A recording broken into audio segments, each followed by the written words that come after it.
All right, guys. So we're back. Still here at the shop, and while the weather is decent, I'm gonna start a couple of these cars up.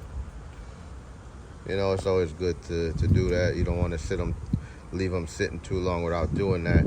We already had a situation once where some critter, I think it's the big dirty groundhog that I see around here, tried to make a big nest, or did make a nest under the hood of it was a Cadillac. Actually, one of the ones we sold, it was a Fleetwood. It was I forget, it's more like a purple looking color, but that Fleetwood, that damn thing made a nest under there. I left the car sitting for far too long. It had probably been a good 3 months before I gave it any attention. And one day I went out there to start it, and I popped the hood to connect the battery cables, and man, it was a big ass ball of fuzz and fur and crap. It was a sad situation, but I got it cleaned up and rectified. But that was my reminder that, hey man, you can't just leave these cars like that. Well, let's see. I did start this car the other day, so yep, sounds like the battery's still decent. It unlocked without too much issue. All right, let's jump in. The car smells good. It's got a nice carpet and all that too. Just the seats had got beaten because of the sun, and same with the dash pads. It's that cracking, and then the roof. I spent a lot of time in Florida in direct sunlight, and that created some issues. It's got a bit of an extended crank. Oh, let me turn that off. Get behind me, copyright demon.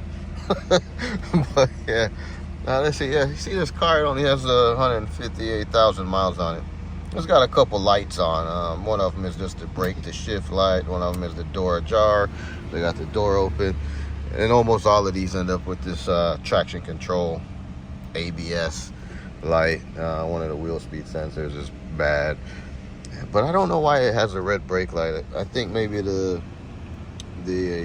park brake switch might be bad, because the brakes are fine. But yeah, man, it's overall a nice car. Only 158,000 miles. It's a 93, and it drives nice. You know, I drove it here from the place where I bought it, and I bought it from a private seller. And that same private seller actually tried to buy this car back, but you know how that goes. You know, and people want to spend the same money they sold it to you for, and that ain't gonna work with me unless I'm in a situation, which I wasn't. But anyway, the back seat, the headliner, all that is real nice.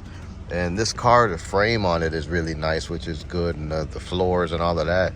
The problem with these cars in my region here in the Midwest, or more specifically in Michigan, is they get very rusty from we use a lot of salt on the roads in the winter to, deal with the ice and the bad weather, and that's very hard on cars.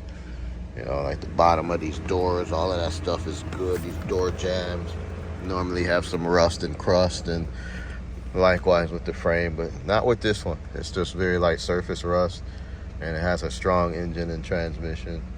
So with that said, more and more I talk about it, it's like, man, yeah, I better just hold on to this one, because in comparison, the black one over there is a 93, and that thing has got a lot of rust underneath. And I'm sure you may have already saw, or I'll show you when we walk past it again, in the one wheel well area. You can see how crusty it is. It's got soft spot in the driver's side floor and a couple other things, so it needs some restoration. But that car, like I said previously, I just have a sentimental value or sentimental connection to it. And I love the color combination, the black paint, the black roof, vinyl roof, and then the all black interior. To me, it doesn't get much better than that. Triple black, and the car used to be in a little bit better shape, but like I was saying, you park a car and you don't really drive it, things will deteriorate. Things will get rust. Things that should be actuated that aren't actuated can go bad, brakes, etc. Things start to stick, doors might not open as smooth. hood could be stuck, you know, so many things. So if you have a project car, I encourage you, don't just leave it sitting. You don't want the battery to go dead and, you know, now you got to jump start it every minute, or tires losing air because they got a flat spot, dry rotted. Just start it up, let it run a little bit like this, and move it every once in a while. Pull it forward, pull it backwards. Matter of fact, I'll do that a little bit. Just keep the tires, you know, from getting all jacked up.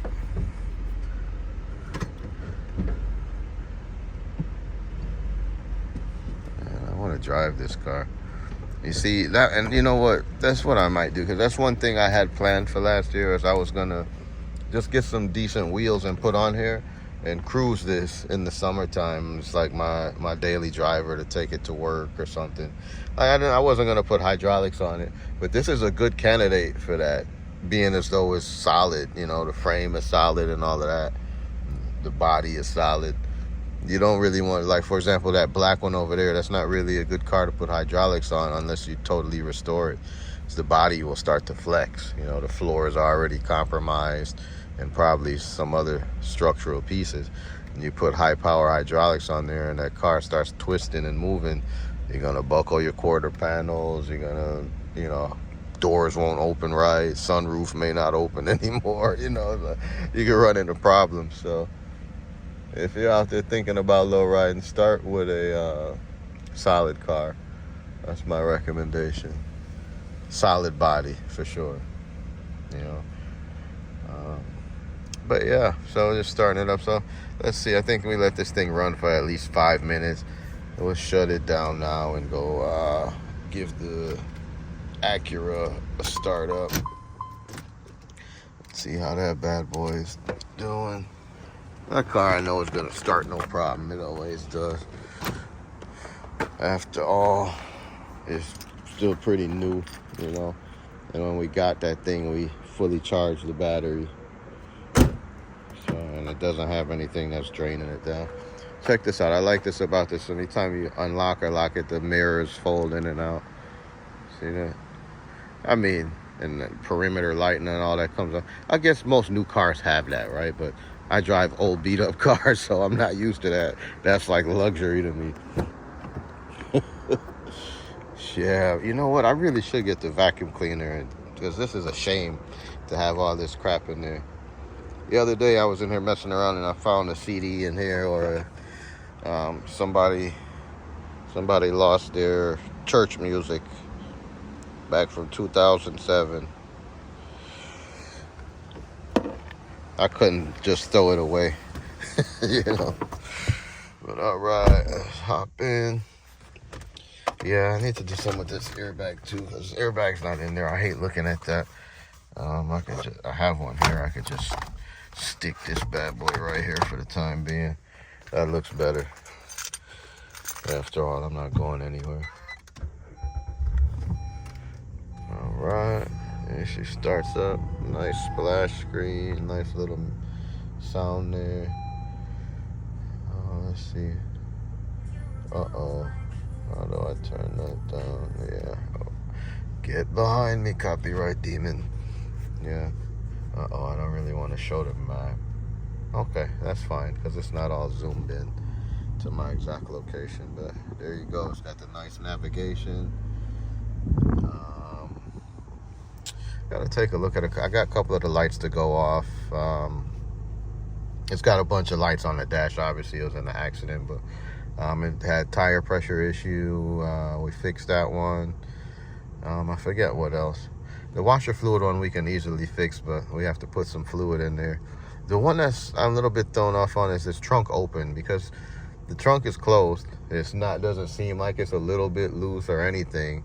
So I don't know, maybe something back there is broken. I have to take a look.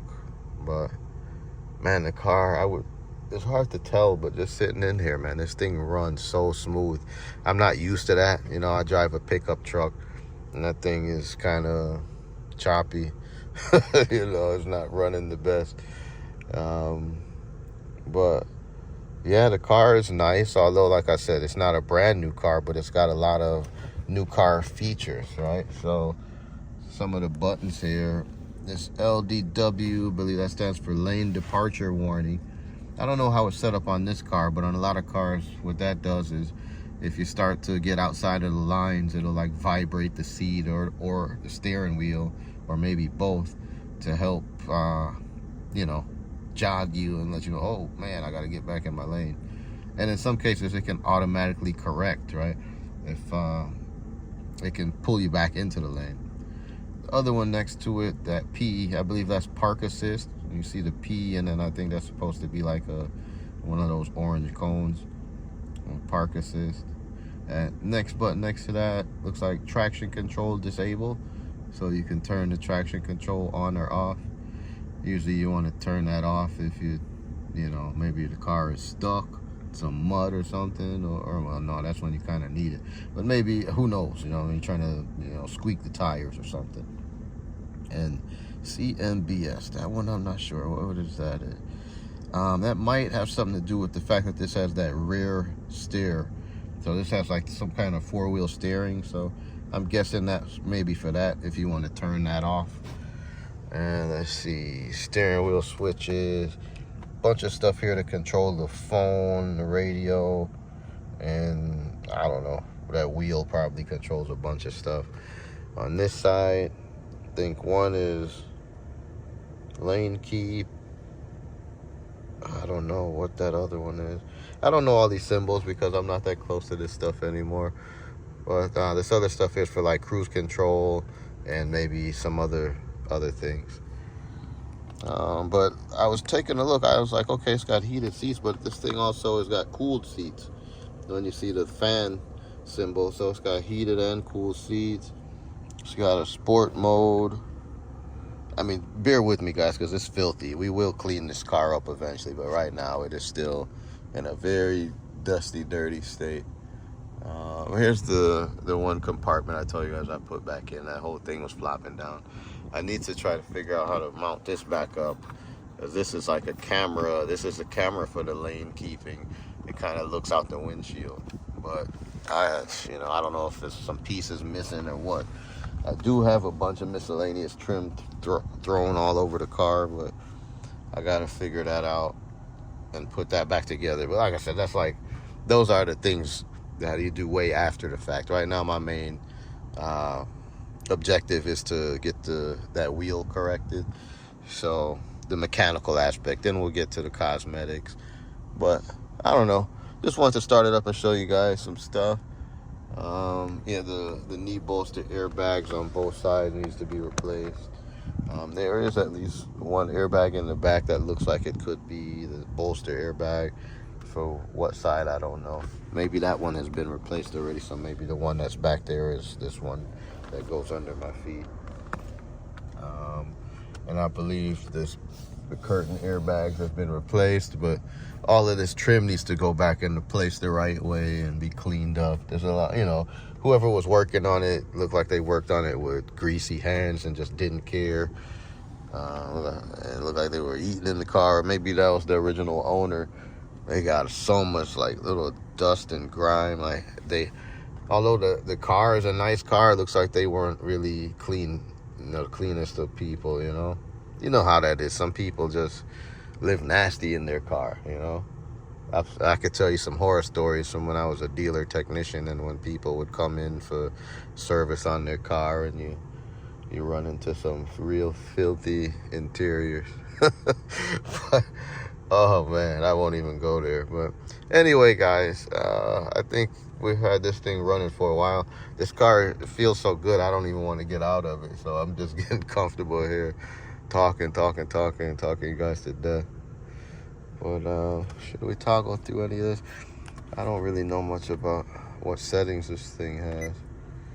Menu. Oh wow, okay. All I did was hit menu, and you got nav menu, address book, route options. Okay, a bunch of stuff there. I guess then when I turn this middle knob, this thing is kind of like a joystick. Oh wow.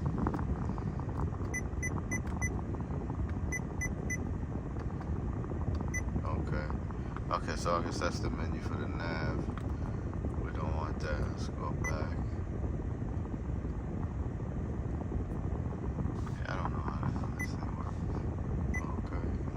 brightness if you prefer night mode.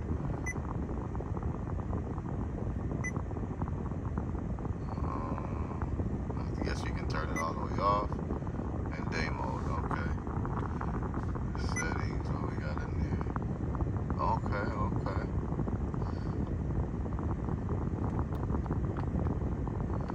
Yeah, I don't know how the heck to control it, but yeah, as you can tell, it's fancy. You know? And the speakers really sound good too. You know, this thing has got a nice audio system in it. Sadly, I can't demonstrate that for you because you already know that'll cause a problem. But yeah, more and more it's just like, okay, this is a nice car. This car needs to be back on the road. You know, warmed up nicely. Honestly, this would be a nice car for me to drive through the winter. I really don't want to drive my truck because, you know, it's not a four-wheel drive. I'm used to having a 4x4 truck or all-wheel drive vehicle. And it's the first season in some years where I just got this two-wheel drive truck. But anyway, yeah, I gotta get this visor mounted back up. I don't know how it's secured, but I gotta figure that out. Somebody got it all filthy dirty up there. That's the problem when people just don't care and they're working with dirty hands. You get paw prints and filth all over stuff. You know, just look at that trim right there. That's all from somebody with dirty ass hands just pulling on stuff instead of putting on some gloves or, you know, doing things the right way. Same with this pillar. Anyway, we'll take care of it. Let me stop getting in that mode, but let's shut the car down. Let's grab the key fob and exit the vehicle. Yeah, this weather, man, it's for sure gonna rain. I'm happy it hasn't rained yet, though. Really am. All right, so let's check it out. I'm gonna hit the lock button. The mirror's gonna fold up again. Yeah, it's kind of slick. That helps, I guess, when you're in parking situations, less chance of somebody tearing your car up or breaking your mirror off. A lot of us live in places with narrow roads, etc. Not so much the case here, but I could see where that'll be handy. Yeah, but so I guess that's the high-level overview of what we got going on this particular day. Again, it's election day here, so that's the big thing. Hopefully everything goes well and we don't have no civil unrest and we can get back to business as usual. But we'll see. We will see. Anyway, guys, I don't know. What should we do next? Drop us something down in the comments below. Which one of the cars should we focus on? Should I just stop working on everything else and just put all hands onto the 63, spend every penny on this and just 100% complete it?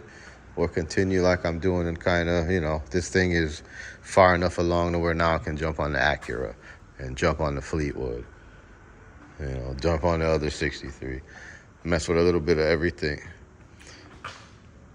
You guys tell me, what do you think is best? Everybody's got an opinion. Let yours be heard.